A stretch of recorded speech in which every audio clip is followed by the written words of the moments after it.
तर या वर्षापासून आपण अग्निशिखा या कर्तृत्ववान महिलेसाठीच्या पुरस्काराची घोषणा करतो आहोत. 1989ला स्थापना झाल्यापासून गेली 35 वर्ष आपली संस्था महिला आणि महिलांशी निगडीत गोष्टींची काम करते आहे, महिलांना आधार देते आहे. या संस्थेने महिलांचा संघर्ष जवळून पाहिलेला आहे. तर मग अशा संघर्षातून पुढे आलेल्या एखाद्या धीरोदात्त कर्तृत्ववान महिलेचा सत्कार आपण का करू नये अशी कल्पना आमच्या सहसंस्थापक डॉक्टर प्राजक्ता कुलकर्णी यांनी मांडली आणि आम्ही सर्व विश्वस्तांनी अगदी आनंदाने ती कल्पना उचलून घेतली. आणि त्याचाच परिपाक म्हणजे या वर्षीपासून दिला जाणारा अग्निशिखा हा पुरस्कार. स्नेहालय सहर्ष सादर करते, सहर्ष जाहीर करते की या वर्षीपासून दरवर्षी अग्निशिखा या पुरस्काराअंतर्गत सन्मानचिन्ह आणि ₹21,000 रोख या सन्मानाने पुरस्कारार्थींना गौरविण्यात येईल. आजच्या या प्रथम पुरस्कारासाठी आमच्यासमोर अनेक नावे आली, परंतु पुरस्कारासाठी जी समिती स्थापन केली होती त्या समितीने अनेक बाबींचा विचार केल्यानंतर सर्वानुमते सोनालीताईंच्या नावावर शिक्कामोर्तब करण्यात आले. सोनालीताई या कोल्हापूरची लेक आहेत. तुम्ही पहा, वयाच्या 9व्या वर्षी त्यांच्या अंगावर बैलगाडी पडली आणि पाठीच्या मज्जारज्जूंना इजा झाली. त्यावेळी ती अवघी 4थीत होती. अवघ्या 4थीपासून पुढे ग्रॅज्युएशनपर्यंतचं शिक्षण त्यांनी आपण घरी राहून पूर्ण केलं आणि ते नुसतं पूर्ण केलं असं नाही, तर अत्यंत सजगतेने, अत्यंत कुशलतेने आपली मन, बुद्धी याचा नीट वापर करून त्या सगळ्या भोवताल टिपत होत्या, स्वतःला तयार करत होत्या आणि आपल्या स्वतःच्या कोणत्याही शारीरिक दौर्बल्याचा विचार न करता काही काळ त्यांनी अपंगांसाठी असणाऱ्या संस्थेमध्ये कामही केलं. त्या जेव्हा या सगळ्या गोष्टींचा अनुभव घेत होत्या तेव्हा साहजिकच त्यांच्या मनात अनेक गोष्टी येत होत्या. त्या गोष्टी टिपून काढण्यापासून सुरुवात झाली आणि त्या टिपणातून आज सोनालीताईंची 4 स्वतःची पुस्तके आणि 11 अनुवादित पुस्तके विविध नामांकित प्रकाशन संस्थांनी प्रकाशित केलेली आहेत. एवढंच नव्हे तर त्या स्वतः मुक्त पत्रकारिता करतात, लिहितात भरपूर आणि प्रेरणादायी मोटिवेशनल स्पीच म्हणून म्हणा किंवा व्याख्यान म्हणून अशा तऱ्हेने गावोगावी भेट देणं हा सुद्धा त्यांचा एक आवडीचा उद्योग आहे. सोनालीताईंना स्नेहालयमध्ये आमंत्रित करण्यामध्ये आम्हा सर्वांनाच खूप खूप आनंद होतो आहे आणि आम्हा सर्वांसाठी ही अतिशय आनंदाची गोष्ट आहे की त्यांचा प्रेरणादायी प्रवास आज आमच्या मनातही नवी उमेद, नव्या आशा जागवेल. जेव्हा कधी आम्ही आमच्या अडचणीला कंटाळून, आमच्या त्रासाला कंटाळून क्षणभर थांबू, दुःखी होऊ, त्यावेळी सोनालीताई आम्ही तुमची आठवण करू. आज ज्या धावत त्या औरंगाबादपासून नगरपर्यंत आलेल्या आहेत, माझी अशी इच्छा आहे की हा ऋणानुबंध पुढेही तसाच राहील आणि त्या वरचेवर स्नेहालय परिवाराच्या सदस्य होऊन जातील. सोनालीताईंचा हा प्रवास त्यांच्या प्रकट मुलाखतीमधून आपल्यासमोर उलगडणार आहेतच मानसिक. आणि त्याचबरोबर त्यांना आजचा पहिला अग्निशिखा पुरस्कार मेधा भास्करन यांच्या हस्ते वितरित केला जाईल. आपण सर्व जाणतो आपल्यासाठी मेधाताई नव्या नाहीत, पुरस्कारार्थीचा सन्मान करण्यासाठीचे हातही तितकेच सबल हवेत.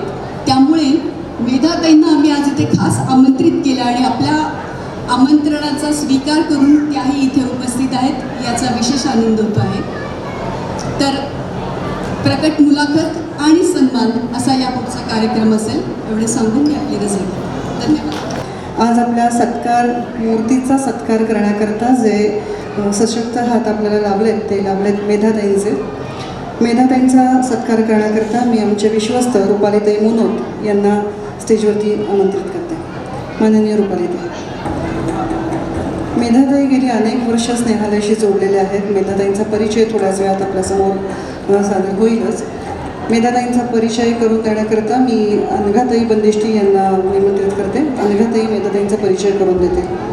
माननीय रुपालीताई मुनोत या मेधाताईंचा सत्कार करतात.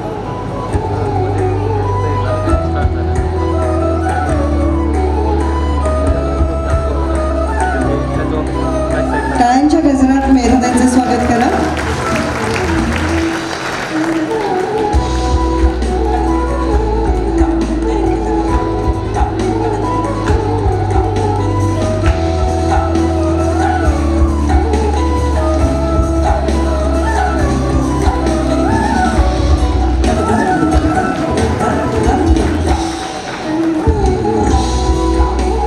मेधाताईंचा परिचय आपल्यासमोर करून देत आहेत आमच्या विश्वस्त माननीय अनघाताई बंदिष्ट. अनघाताई. नमस्कार. आजच्या प्रमुख पाहुण्या मेधा देशमुख भास्करन यांचा मी आता थोडक्यात परिचय करून देते. छत्रपती शिवाजी महाराज यांच्या जीवनचरित्राच्या त्या लेखिका आहेत. चॅलेंजिंग डेस्टिनी जे 2016मध्ये क्रॉसवर्ड बुक स्टोअर्सने प्रकाशित केलं आणि 2017मध्ये रेमंड क्रॉसवर्ड बुक अवॉर्ड्समध्ये 2 श्रेणीत त्याचं नामांकन झालं. आणि हेच पुस्तक मंजूर पब्लिशर्सने मराठीमध्ये झुंज नियतीशी आणि हिंदीमध्ये नियती की चुनौती यामध्ये अनुवादित केलेलं आहे. मला सांगताना याचा अभिमान वाटतो की चॅलेंजिंग डेस्टिनी हे पुस्तक national book sellers best seller याची पदवी घेतं. फार्मास्युटिकलवरील औषधांच्या क्षेत्रावरील त्यांचं पुस्तक की जे त्यांच्या वैयक्तिक अनुभवावर अवलंबून आहे ते म्हणजे प्रिस्क्रिप्शन ऑफ लाईफ हे क्रॉसवर्ड बुक स्टोअर्सनेच 2018मध्ये प्रकाशित केलं. पेंग्विन रँडम हाऊसने त्यांच्या ऐतिहासिक कादंबऱ्या प्रकाशित केलेल्या आहेत. 2018मध्ये Frontiers a relentless battle between Aurangzeb and Shivaji हे त्यांचं पुस्तक प्रकाशित झालं आणि ज्याचं मराठीमध्ये रणसंग्राम हे भाषांतर मॅजेस्टिक पब्लिशर्सनी केलं. त्यानंतर 2021मध्ये त्यांनी life and death of Sambhaji हे पुस्तक लिहिलं आणि याचंच प्रभात पब्लिशर्सनं हिंदीमध्ये भाषांतर केलं. शिवाजी महाराज के सुपुत्र की शौर्य गाथा आणि सकाळ माध्यमाने छत्रपती संभाजी जीवन आणि बलिदान असं मराठीमध्ये भाषांतर केलं. चॅलेंजिंग डेस्टिनी आणि life and death of Sambhaji हे दोन्हीही ऑडिओ बुक्स म्हणून उपलब्ध आहेत. या चॅलेंजिंग डेस्टिनीची कन्नड आवृत्ती देखील आता येत आहे. India up against the darkness हे सामाजिक समस्यांवरील त्यांचं पुस्तक सकाळ माध्यम समूहाने प्रकाशित केलं की जे आपल्या सगळ्यांना माहीत आहेच. या पुस्तकाने प्रकाशनासाठीचा विशेष ज्युरी पुरस्कार जिंकलेला आहे. हे झालं त्यांच्या कर्तृत्वाविषयी. आता त्यांच्या स्वतःविषयी मी थोडीशी माहिती सांगते. मेधा या स्वतः मायक्रोबायोलॉजिस्ट आहेत. त्यांनी जर्मनी, भारत, संयुक्त अरब अमिराती या देशांमध्ये अन्न आणि औषध कंपन्यांसाठी विपणन आणि व्यवसाय विकासात काम केलेले आहे.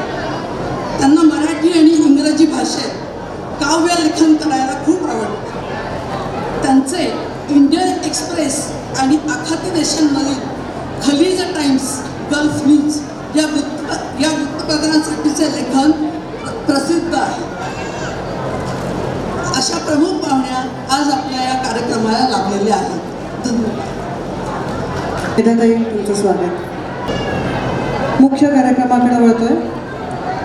अग्निशिखा पुरस्कार प्रदान सोहळा.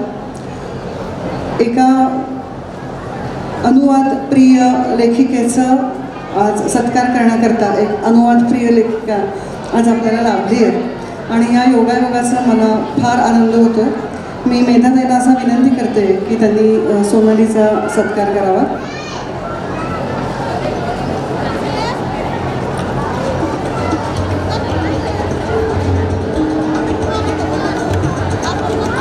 सुप्रसिद्ध साहित्यिका सोनाली नवलगुण यांना स्नेहालयानं जाहीर केलेला प्रथम अग्निशिखा पुरस्कार प्रदान केला जातो. 21,000 रुपये रोख, मायेचा हात, रोख आणि मानपत्र असं या पुरस्काराचं स्वरूप आहे.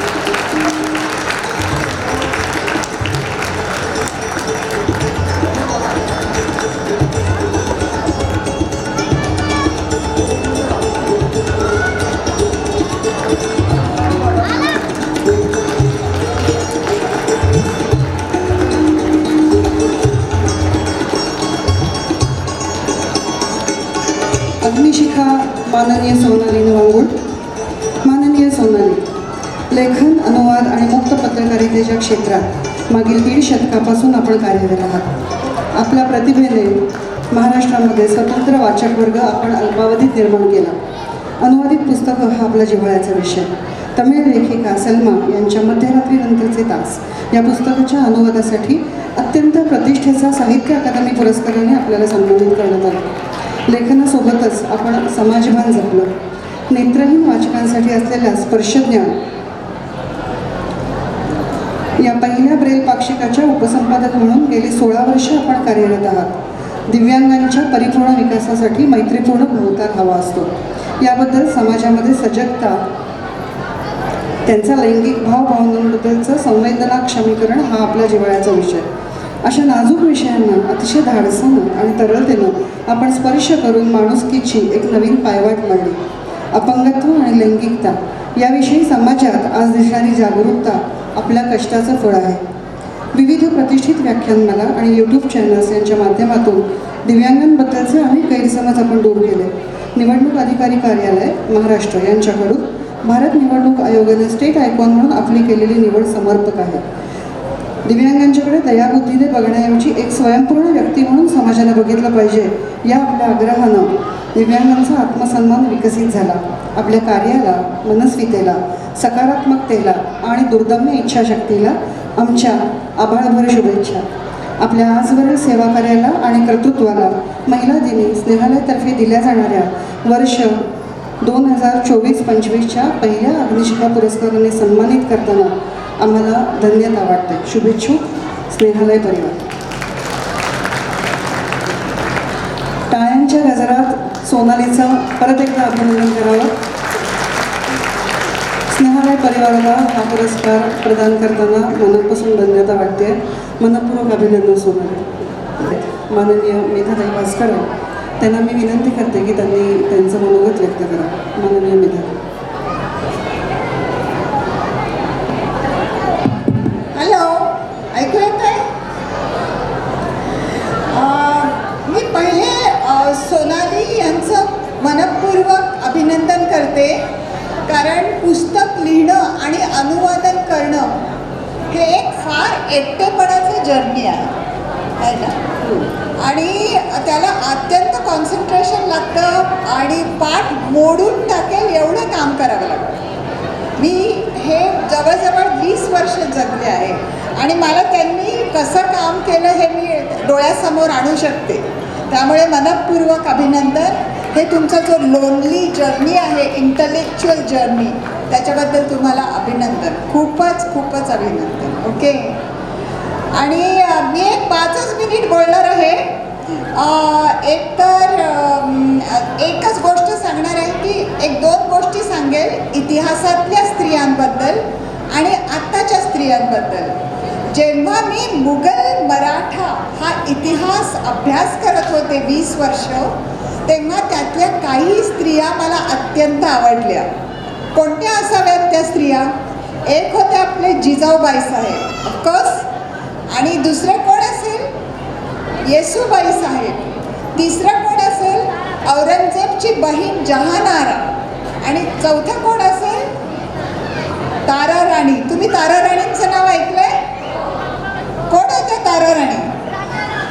तारा राणी हे छत्रपती शिवरायांच्या लहान मुलाच्या रामराजांच्या पत्नी, म्हणजे त्यांची सून होती ती. आता मी तारा राणींबद्दल एकच वाक्य सांगते. त्यांची कादंबरी मी आत्ता नुकतीच लिहून संपवली आहे. इंग्लिशमध्ये लिहिले आहे, त्याचं मराठी भाषांतर पण होईल. तर त्याच्यामध्ये ऐका ती काय म्हणते, एक संवाद सांगते मी त्या पुस्तकातला. ती येसूबाई त्यांना सांगते की मराठा बाईचं जीवन फार भयानक आहे. त्यांचे सगळे पुरुष युद्धावर जात असतात आणि ते केव्हा परत येतील का नाही याचं काहीही आपल्याला माहीत नसतं. तेव्हा त्यांच्या मृत्यूची बातमी येतील का ते स्वतः येतील. तर ताराराणींनी काय उत्तर दिलं असेल त्याला? 10 वर्षाच्या होत्या त्या. काय उत्तर दिलं असेल? घरी बसून चिंता करण्याच्या ऐवजी सगळ्या बायकांनीच बॅटलफील्डवर जावं, युद्धावर जावं. आणि त्या 25 वर्षाच्या वयाच्या असताना विधवा झाल्या होत्या. तेव्हा त्यांच्यापुढे 2च पर्याय उभे होते. एक तर विधवा म्हणून मानहानीचं, तेव्हा 300-400 वर्षापूर्वीचा काळ होता, मानहानीचं जीवन जगावं किंवा एका योद्ध्याचं जीवन जगावं. आणि त्यांनी 7 वर्ष योद्ध्याचं जीवन जगून मुघलांना कधीच विजय मिळू दिला नाही. तर त्यांचं ते चरित्र वाचताना मला फार म्हणजे ते मी आधीच लिहायला पाहिजे होतं असं वाटलं, कारण त्याच्यातनं मी खूप शिकत गेले. माझं एवढंच म्हणणं या महिला दिनाच्या दिवशी की आपलं एक स्वतःचं निरळं जग तयार करा.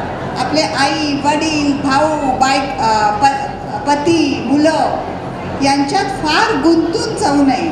म्हणजे प्रत्येक स्त्रीला मी ह्याची बायको किंवा या प्रसिद्ध वडिलांची मी मुलगी किंवा या अत्यंत हुशार आणि पैसे मिळवणाऱ्या मुलाची मी आई याचा अभिमान बाळगण्याचं काही कारण नाही. तुम्ही कोण आणि तुम्ही काय केलंय हे स्वतःचं एक जग निर्माण करा.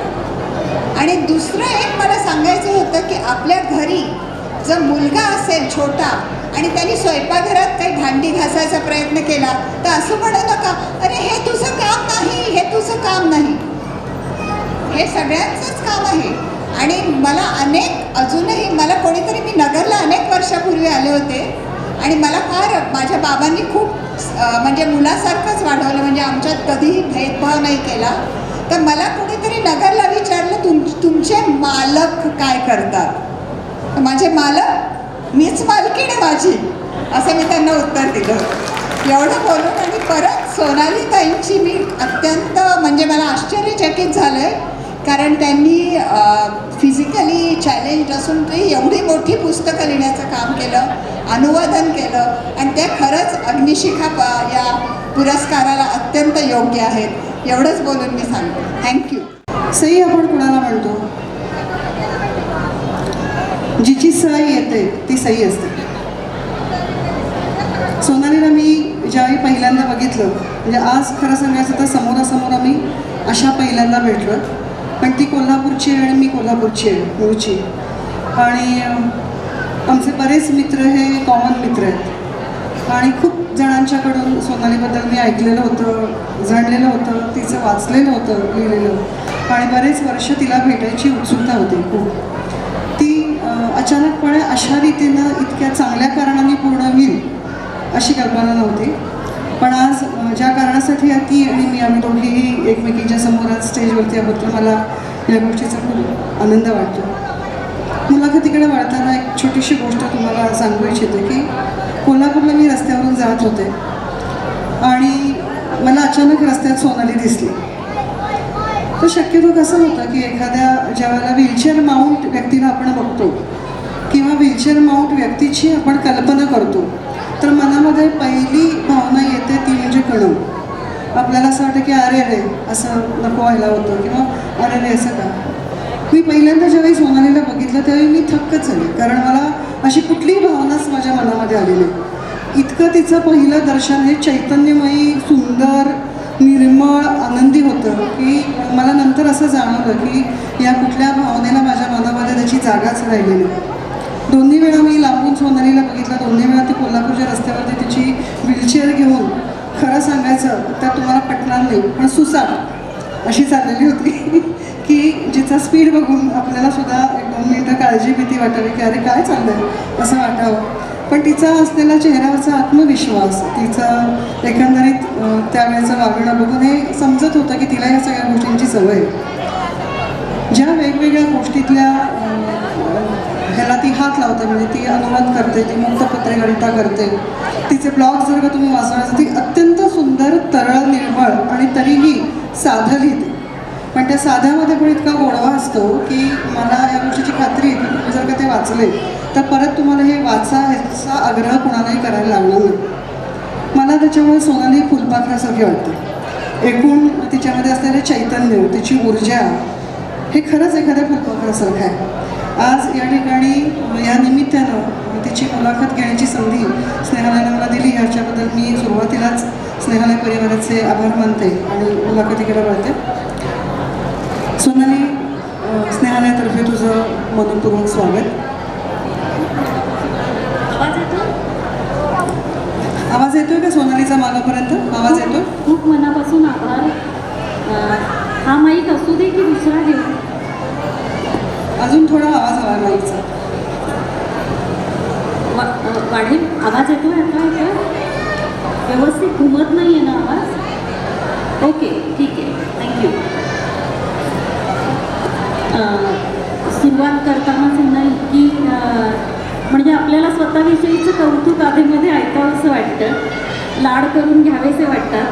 तर त्यामुळे तुम्ही सगळ्यांनी, स्नेहालयनी आणि शिल्पानी इतके लाड केले. मेधाताई, मेधा भास्कर म्हणजे सूर्य, आणि मेधा प्रतिभा. तर अशा मेधाताईंनी पण कौतुक केलेलं आहे. मेधाताई, तुला मी एकेरी हात मारते. मेधाताईचं स्वतःचं काम इतकं भरपूर आहे. आत्ता संभाजी महाराजांचा नुकताच सिनेमा आला, त्यामुळे अचानकच इतिहासाबद्दल कुतूहल असणारे नवे नवे लोक वाढलेले आहेत आणि त्यामुळं सिनेमातला इतिहास हाच खरा इतिहास असतो की काय असं समजून घेणारेही भरपूर आहेत. तर अशा सगळ्यांनीच खरोखरी आपला राजा शिवाजी काय होता, राजा संभाजी काय होता, ताराराणीचं त्यांनी नाव घेतलं. कोल्हापुरात प्रवेश करतानाच ताराराणीचा असा दगडात घडवलेला पण असा अतिशय तेजस्वी सुंदर पुतळा आहे. तो पुतळा बघतानाच असं वाटतं की अरे बापरे, कसलं भारी आहे. प्रत्येक बाईला कधीतरी आपल्या आयुष्यात ताराराणीचा अवतार घ्यावा लागतो. तर त्यामुळे प्रत्येकीला ताराराणीशी रिलेट करता येतं आणि अशा सगळ्या इतिहासातल्या महत्त्वाच्या माणसांची गोष्ट मेधाताई जेव्हा अभ्यासपूर्ण रीतीनं सांगते तेव्हा सिनेमानं कुतूहल निर्माण होतं हे ठीक आहे, पण मुळात अशी पुस्तकं वाचायला पाहिजेत. माझ्या फील्डचं आहे म्हणून मी लगेच त्याच्याशी जोडून घेतलं. तर या सगळ्या कौतुकाबद्दल खूप मनापासून आभारी आहे. स्नेहालय म्हणजे स्नेहाचं आलय, स्नेहाचं आणि प्रेमाचं घर, आणि या एका मोठ्या छत्रीखाली वेगवेगळ्या गरजेसाठी खूप वेगवेगळे असे प्रयोग आणि प्रकल्प उभे राहिलेले आहेत. गिरीशदादा अतिशय सविस्तर किशोर देशपांडेच्या सावलीमध्ये आले होते तेव्हा भेटले. स्वागत थोरात या माझ्या मित्राला पुरस्कार द्यायला ते आले होते. स्वागत थोरात ज्यानं ब्रेलसाठीचं एक महत्त्वाचं काम भारतात केलेलं आहे. तर गिरीशदादांची संस्था म्हणूनच मी ओळखत होते. हा हॉल नव्यानं बांधला होता तेव्हा NGOचं एक वर्कशॉप झालं होतं, त्याच्यासाठी मी दिवसभराकरता एकदा आले होते. आणि आता सगळं आणखी बरंच काय काय नवीन झालेलं दिसतंय. लहान मुलांसाठी, स्त्रियांसाठी, ज्या स्त्रिया वेगवेगळ्या कारणानं आपल्या आयुष्यात अडलेल्या आहेत, मग आर्थिक परिस्थिती असो, आजार असो किंवा अन्य कुठलीही कुचंबणा असो, तर अशा सगळ्या स्त्रियांना आपलं काम खंबीरपणानं करण्यासाठी एक जे आपलं माणूस लागतं किंवा माहेर लागतं ते कदाचित स्नेहालय आहे सगळ्यांसाठी. तर या अशा तुम्हा सगळ्यांच्या माहेरात, तुम्हा सगळ्यांच्या स्वतःच्या घरात आज माझाही असा प्रवेश झालेला आहे. तर मी तुमचे सगळ्यांचे मनापासून आभार मानते. आणि मला यायला थोडासा उशीर झाला. आपण कितीही लवकर यायचं म्हटलं तरी रस्त्यातली गर्दी आणि अनावश्यक स्पीड ब्रेकर्स, एका अर्ध्या किलोमीटरला 12 स्पीड ब्रेकर्स, हे असल्या गोष्टीतून इथंपर्यंत पोहोचायला उशीर झालेला आहे. तर त्यामुळे तुम्हाला वाट बघत ठेवलं त्याबद्दल आधी मनापासून मी सॉरी म्हणते आणि मग शिल्पाच्या प्रश्नाकडे वळते. पण स्नेहालयात येणं याचा अर्थ भरपूर प्रेम पोटाशी घेऊन आपल्या घरी परतणं, इतरांना प्रेम देण्याकरता. तर छान वाटतं मला. मनपूर्वक धन्यवाद सोनाली. मला सांग की 32 शिराळा हे अगदी छोटंसं गाव आहे. या छोट्याशा गावामध्ये सोनालीचा जन्म झाला. कोल्हापूर जिल्ह्यातलं गाव आहे. त्याच वेळेला मला वाटतं की तू एका अपघाताला सामोरी गेलीस. तिथून नंतर तुझं शिक्षण आणि कोल्हापूरपर्यंतचा प्रवास याविषयी थोडंसं सांगशील का की कसा हा प्रवास तू केलास आणि त्यामध्ये तुझ्या मनाची स्थित्यंतरं काय काय होती? अपघात झाल्यावर कोणीही कोलमडून जातं, पण मी होते खूप लहान, 9 वर्षाची. आणि हा काळ आहे 1989-90चा, त्यावेळी मी 9 वर्षाची होते. त्यामुळं आम्हाला सगळ्यांना ना खूप मोठे अपघात, आता आपण किती अपघातांविषयी ऐकतो ना, गाड्यांचे अपघात, कोण कुठून पडलं, कामगार काम करताना कुठून पडतात. आपण असे अचानक अपघातानं बळी गेलेली माणसं बघतो. आजकाल आपण असे अपघातसुद्धा खूप ऐकतो की जिथे ड्रायव्हर बेभान झाला म्हणून अख्खीच्या अख्खी गाडी त्यांनी कुठेतरी नेऊन आदळली आणि वाटेत येणाऱ्या सगळ्यांचा घास घेतला. इतके मोठे अपघात ऐकायची किंवा पाहायची सवयच त्या काळात नव्हती. क्वचित कधीतरी एखाद्या अपघाताविषयी ऐकलं होतं आणि सगळे अपघात, सगळे महाभयंकर आजार कायम दुसऱ्याच बाबतीत होतात असं आपल्याला वाटतं. त्यामुळे आपण गाफील असतो. आपल्या आयुष्यात भयंकर काही घडेल त्याची आपली तयारी नसते. आणि भयंकराची तयारी करत आपण कधीच जगत नाही ना. उलट आपण मध्यमवर्गीय माणसं असतो, ती आपल्या आयुष्यातले नेहमीचे प्रश्न टाळून, ते प्रश्न न बघता वेगळं काही त्या प्रश्नाकडे बघायचंच नाही, जणू तो प्रश्न अस्तित्वातच नाही आहे, आणि दुसरंच काहीतरी बघत राहायचं, सुख वाढलं काहीतरी बोलत राहायचं, असंच आपण करतो. त्यामुळं माझा अपघात झाला तेव्हा आमचं घर खूप हादरलं होतं. मी स्वतःही कदाचित हादरले असेल, पण त्या सगळ्याचा जोर कदाचित इतक्या वेगवान घटना घडत गेल्या की कमी होता. त्यामुळं मी असं म्हणणार नाही की आम्ही अक्षरशः धाय मोकलून रडायला लागलो, आमचं कंबरडं मोडलं. इतकं भयंकर कदाचित सिनेमातच होतं. आपण अंगावर येऊन आदळलं की कामाला लागतो, काय करायचं काय नाही बघत. तर पहिल्यांदाच जेव्हा हॉस्पिटलमध्ये गेल्यावर आम्हाला कळलं की मला स्पायनल कॉर्ड इंजुरी झाली आहे, पॅराप्लेजिया, म्हणजे कंबरेखालनं जिथे माझे पाठीवर बैलगाडी पडली तिथले मणके मोडले, ते एकमेकांवर सरकले आणि आपल्या मणक्याच्या आत वेणीसारखा मज्जारज्जूचा एक भाग असतो जो मेंदूच्या मागून सगळा निघालेला असतो, आणि ते सगळे मज्जारज्जू आपलं सगळं हालचाल ठरवतात, आपल्या संवेदना ठरवतात. तर ती वेणीच ब्रेक झाल्यामुळे कमरेखाली संवेदना गेल्या, कमरेखाली चिमटा गाठला, काही केल्या, मला काहीही कळत नाही. आणि दुसरी गोष्ट, लघवी संडाससारख्या विधींवरचं नियंत्रण कायमस्वरूपी गेलं. आणि त्यामुळे या सगळ्या परिस्थितीत काय करतात हे काहीच माहीत नव्हतं. त्यामुळं आला दिवस घालवायचा. हॉस्पिटलायझेशन झालं, ऑपरेशन्स झाली. मग पुढचं काही करण्यासाठी मला मुंबईला दाखल केलं. मुंबईला 1 वर्ष मी हॉस्पिटलमध्ये होते आणि आई बाबा तिथे मला सोडून गेले होते. माझे बाबा माध्यमिक शाळेतले शिक्षक, माझी आई मुकबधीर शाळेची शिक्षिका आणि माझ्यापेक्षा धाकटी अशी 4 वर्षानं लहान बहीण, म्हणजे ती 5 वर्षाची असेल. तर मला असं वाटलं, आणि जनरली आमच्यासारख्या अचानक काहीतरी शरीराची दुरवस्था झालेल्या माणसाला वाटतं की आपण असे झालोय म्हणजे आपण बिनकामाचे झालोय, निरुपयोगी झालोय, आणि आता काहीही आपला उपयोग नाही म्हणून आता आपल्याला टाकून दिलंय. तर त्यावेळी माझी अशी भावना झाली होती. पण वेगवेगळ्या कारणानं ज्या आईला, ज्या वडिलांना आपल्या मुलाला टाकून द्यावं लागतं त्यांना आपण जज करू शकत नाही. पण ती मुलं आपलीशी करणारी आणि वाढवणारी जे नवे आईबाप असतात आणि ते मुलं असतात, त्यांच्यामध्ये काय भावनिक गोंधळ चालू असतील याची मी कल्पनासुद्धा करू शकत नाही. कारण मी अशा प्रकारे तिकडे गेल्यावर मला आईबाबांनी टाकलंय असंच वाटत होतं आणि मला खूप मनात रडू आणि खूप राग होता. पण ते हॉस्पिटल, चिल्ड्रन ऑर्थोपेडिक हॉस्पिटल मुंबईचं इतकं सुंदर होतं. ते डॉक्टर्स इतके लाड करायचे, तिथं खायला प्यायला इतकं सुंदर द्यायचे. तिथल्या भिंतींवर याच्यात इसापनीती आणि याच्यात ज्या पंचतंत्रामध्ये जशी चित्र असायची तशी भिंतवर चित्र काढलेली होती. आणि 1989 मुलांसाठी हे नवीन होतं, इतकं मुलांसाठी कललेलं वातावरण.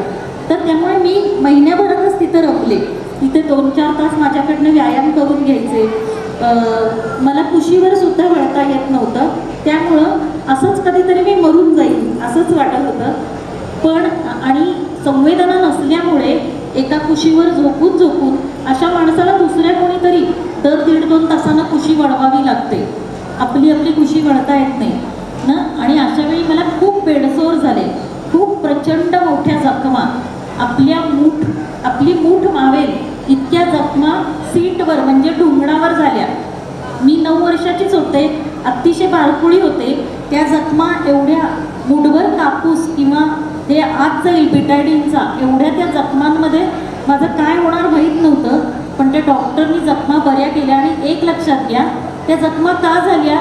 कारण संवेदना नव्हती, सेन्सेशन नव्हतं. आणि आपल्याला कळत नसलं की जखम कधी सुरू होते आणि कधी तिचा सुरुंग लागतो हे आपल्याला अजिबात लक्षात येत नाही. आज 1 रुपया एवढी जखम असते, उद्या ती पूर्ण अंगभर होते. तर याचा अर्थ आपल्याला दुखणं, खुपणं, त्रास होणं हे आयुष्यात खूप महत्त्वाचं आहे. तसं झालं नाही तर आपण मरून जाऊ. तसं दुखतं, त्रास होतो, सल वाटतो, कोणाशी तरी कचकचून भांडावं वाटतं, आपल्या परिस्थितीशी लढावं वाटतं, कारण आपल्याला संवेदना आहेत, सेन्सिटिव्हिटी आहे. आता शरीराच्या बाबतीत बघताना आपण मनाच्या आणि आयुष्याच्या बाबतीत ते घेऊ शकतो की अशी सेन्सिटिव्हिटी नसेल आणि लढण्याची खुमखुमीच नसेल तर आपलं आयुष्यात काहीच उपयोग नाही. आणि इथे आपापल्या आयुष्यात लढणाऱ्या आणि सेन्सिटिव्हिटी ठेवणाऱ्या समस्त बायका जमलेल्या आहेत. या सगळ्या बायकांसाठी प्लीज टाळ्या वाजवा.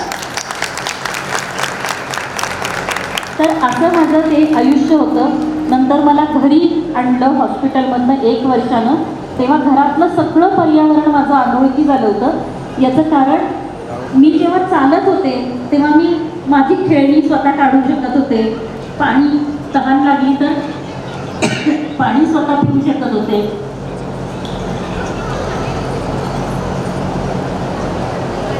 संवेदना या बाबतीत आता सोनाली बोलली. संवेदना शरीराला नसणं, मनाला नसणं ही गोष्ट सारखीच आहे असा शोध आता इथे शेजारी बसून मला लागला. तर किती महत्त्वाची गोष्ट आहे खरं सोनाली. आणि घरी आल्यावर काहीच माझ्या हाताशी येत नव्हतं. सगळं म्हणजे मला गरम पाणी आंघोळीला द्यायचं तर आईबाबांनी ते काढून दिलं पाहिजे. माझे ओले झालेले म्हणजे शी झाली कपड्यात, त्यांनीच बदलले पाहिजेत, त्यांनीच वाळलेले कपडे आणले पाहिजेत, त्यांनीच माझे कपडे धुतले पाहिजेत. माझी काय गरज असेल मला हातात आणून दिलं पाहिजे. मला कुठे बाहेर न्यायचं असेल तर मला उचलून गाडीत घालून नेलं पाहिजे. हे सगळंच दुसऱ्यावर अवलंबून असतं. ते आपलं घर असूच शकत नाही. घर म्हणजे 4 भिंती, तिथे संडास बाथरूम, तिथे स्वयंपाकाचा कट्टा, कामाची जागा, झोपायची जागा असं नसतं. ज्या जागेवर आपण आपल्या अधिकारात वावरू शकू, आपल्याला जे काही कळतं, आपल्याला जे काही अवयव हलवता येतात त्यानं आपल्यासाठी आपण कोणाच्याही मदती वाचून 4 गोष्टी करू शकू, ते आपलं घर असतं. त्यामुळे ते माझं घर गेलं होतं. त्यामुळे सगळं माझ्यासाठी येऊन करायचे. आणि प्रत्येकजण विचारायचे काय कर, तब्येत कशी आहे, बरी आहेस का तू. म्हणजे खूप वर्ष तब्येत कशी आहे या व्यतिरिक्त कुठलाच प्रश्न मला नवीन माणसाने विचारला नाही. आणि कुठलाही नवीन माणूस नुसता कुजबुजणं आणि चुकचुक करणं, अरे बिचारी पाप, काय झालं हिच्या आयुष्यात, आता काय उपयोग हिचा आयुष्यात. उपयोग काय म्हणजे अशा मुलीला मासिक पाळी होणार आहे का नाही, झाली तर ती आता उभीच राहत नाही, त्यामुळे तिचं काय होणार. आणि काय होणार म्हणजे लग्न कसं होणार, मुलं कशी होणार. आणि लग्न आणि मूल होणार नसेल तर स्त्रीचा उपयोग तरी काय आयुष्यात. अशा प्रकारे त्या खेडेगावात बोललं जायचं आणि ते सगळं मला ऐकू यायचं. आणि ते ऐकायला नको म्हणून मी खूप गप्पा मारायला लागले, जोक सांगायला लागले, कोडी घ्यायला लागले. कारण की ते काय म्हणतात हे माझ्या कानात शिरायच्या अगोदरच मी खूप मजेदार काहीतरी सांगते याच्याकडंच ते ठेवावं, लक्ष द्यावं लोकांनी. आणि त्यामुळं माझं पुष्कळ काळ हा याच्यात गेला. म्हणून मला असं वाटते की मी लहानपणी गप्पिष्ट असावे, पण तो गप्पिष्टपणा वाढला कारण मला त्याच चौकटीत बसून बिचारी, अपंग, काय याचा उपयोग आहे असं कोणी बोललेलं मला ऐकू येऊ नये याच्या उर्मीतून मी गप्पा मारायला लागले. आणि मग शाळेत गेल्यावर कळलं रोज कपडे ओले होतात, कुणीतरी चिडवतो, त्याचा त्रास होतो. मग मी शाळेत आणि कॉलेजात कधीही गेले नाही, मी घरी बसून अभ्यास केला.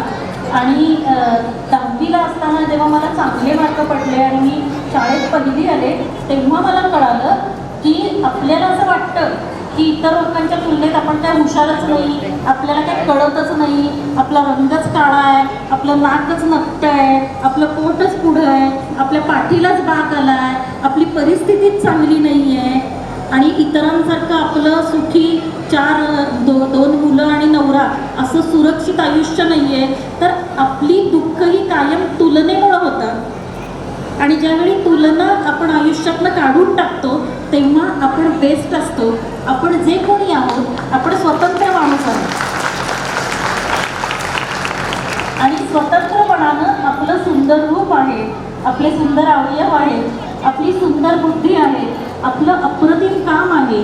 तर दुसऱ्यांच्याशी तुलना करण्यापेक्षा आरशात बघून स्वतःचं कौतुक करावं, स्वतःचे गालगुच्चे घ्यावे आणि पुन्हा नव्या कामाला लागावं हे मला कळलं.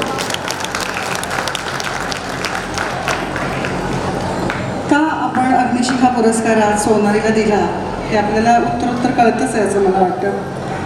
तिच्याशी बोलताना तर जाणवलं की संवेदन ही नसणं किती वाईट आहे. म्हणजे एखाद्या संवेदना नसलेल्या शरीराला जशी कीड लागू शकते तसं संवेदन नसलेल्या मनाला सुद्धा कीड लागू शकते. पण मला हे सांगायला आनंद वाटतो की स्नेहालय त्याचा पायाच मुळात संवेदना आहे. त्या संवेदनेवरतीच आज ही मोठी इमारत सोनाली उभी आहे. ज्याप्रमाणे माझ्या पुण्याचे एक डॉक्टर बाई आहेत त्या म्हणतात की एखाद्या पेशंटला भेटायला जाताना तुम्हाला काय बोलावं हे कळलं नाही तरी चालेल, पण काय बोलू नये हे नक्की कळलं पाहिजे. त्याचा परत एकदा अनुभव आज तुझ्या बोलण्यातून सोनाली घेतला. ह्या सगळ्या गोष्टींना पार करायला तू मनानं तर तयार होतीस हे दिसलं. तुझं शिक्षण कसं काय तू पूर्ण करू शकलीस शाळेत न जाता? खरं तर मला असं वाटतं की आपल्याला आपली भाषा जी लहानपणापासून आपण ऐकत मोठे होतो त्या भाषेतच शिक्षण सुरू होतं. त्यामुळे त्याच्यात खरं तर असं काहीच नाही आहे की दुसऱ्या कोणी येऊन शिकवलं पाहिजे. काही संकल्पना समजायला कठीण असतात त्या आपण 4 लोकांना विचारू शकतो जे आपल्यापेक्षा मोठे अनुभवी आहेत आणि ज्ञानी आहेत. पण त्या पलीकडे कायम शिक्षकाची गरज असते असं मला वाटतच नाही. पण तरीही शिक्षक असतात त्यामुळं बराच प्रवास सोपा होतो. आता इथे बरेच लोक खेडेगावातून सुद्धा आलेली आहेत त्यामुळं आपल्याला मी खेडेगावातूनच आलेली आहे त्यामुळं मी सांगते की सगळ्यात जास्त भीती इंग्रजीची. म्हणजे इंग्रजीबद्दलची एक गंमत सांगते की मी 5वीला इंग्रजी सुरू व्हायचं, 4थीतच ॲक्सिडेंट झालेला. ॲक्सिडेंटनंतर जेव्हा मला 1 वर्षानं घरी आणलं तेव्हा 4थीची परीक्षा कशी कशी देऊन मी 5वीत ढकलली गेले. आणि घरी बसून अभ्यास करताना HE म्हणजे ही, हे नाही, बाराखडीप्रमाणे SHE म्हणजे शी, शे नाही तर बाराखडीप्रमाणे शे होतं.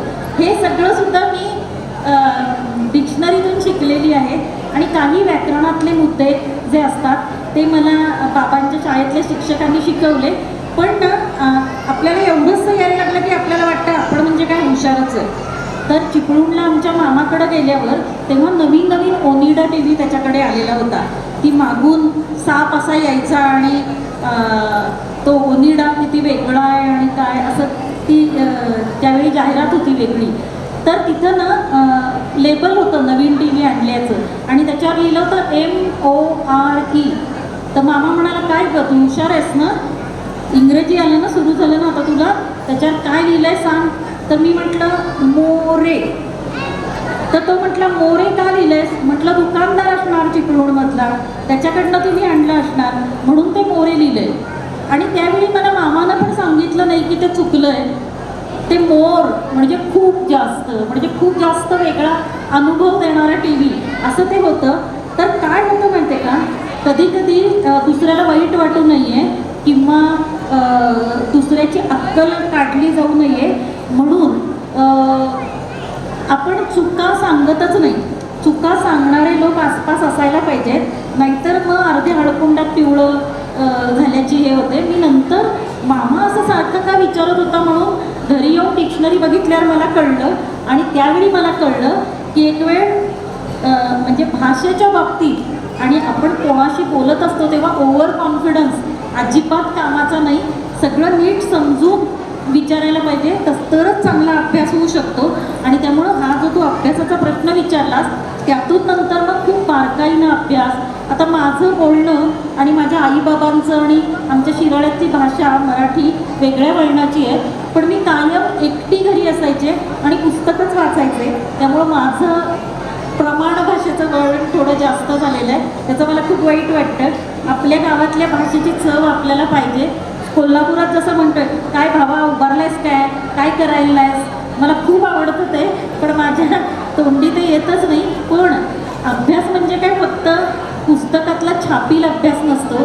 अभ्यास त्या पलीकडं खूप असतो. आजूबाजूच्या माणसांना ऐकणं, नीट ऐकल्यावर समजून घेऊन त्यांना प्रश्न विचारता येणं, आजूबाजूच्या माणसांना समजून घेता येणं, त्यांना त्रास आहे का, त्यांना दुःख आहे का, किंवा आपलं दुःखसुद्धा आपल्याला नीट पद्धतीनं सांगता येणं, आपले आनंद सांगता येणं, किंवा समोरच्याला दाद देता येणं. माझ्या आईनं मी कोल्हापुरात राहायला आल्यावर सगळ्यात जास्त मिस केलं असेल तर मी तिच्या पदार्थांचं खूप कौतुक करायचे, कारण ती पदार्थच इतका सुंदर करायची. आपल्या घरी आपण सहसा रोजचीच आई स्वयंपाक करते, रोजचीच बहीण स्वयंपाक करते, तिचं कौतुकच करत नाही.